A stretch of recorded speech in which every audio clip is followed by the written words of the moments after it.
Hello, உங்களை தான். எங்கே வேகமாக போகிறீங்க? சாகுறதுக்கா? நீங்கள் செத்துட்டா எல்லாம் சரியாயிடுமா? வாழ்க்கையில் சாகிறது ஒரு சொல்யூஷனே கிடையாது. வாழ்க்கையை வாழ்ந்து காட்டணும். நீங்கள் செத்துட்டா சாகிறதுக்கு உங்களுக்கு எவ்வளோ தைரியம் இருக்கோ அதே அளவுக்கு வாழறதுக்கு தைரியம் இருக்கணும்.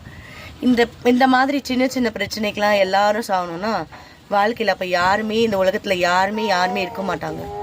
அதனால் சாவறதுக்கு இருக்கிற தைரியத்தை நீங்கள் வாழ்கிறதுல காட்டினீங்கன்னா வாழ்க்கையில் இந்த பிரச்சனையை நீங்கள் சால்வ் பண்ணிவிட்டு மேலே அடுத்த கட்டத்துக்கு நீங்கள் வாழ்க்கையில் உயரலாம். அதனால் இதோட இந்த முடிவை இங்கேயே தூக்கி போட்டு லைஃப்பில் வாழ்கிறது எப்படி அப்படின்றது யோசிச்சு பாருங்கள். அப்போ தான் வாழ்க்கை ரொம்ப அழகாக இருக்கும். வாழ்க்கை ரொம்ப பெருசுங்க. வாழ்க்கையை வாழ்ந்து பாருங்கள். அப்போ தான் அதோட அருமை உங்களுக்கு புரியும். எத்தனையோ பேர் கண்ணு தெரியாமல், நடக்க முடியாமல், கை கால் முடியாமல், ஏஞ்சி நின்று உட்கார கூட முடியாமல் இருக்காங்க. அத்தனை பேரும் வாழ்க்கையை வாழல. உங்களுக்கு என்ன குறை? வாழ்ந்து காட்டுங்க, பார்க்கலாம்.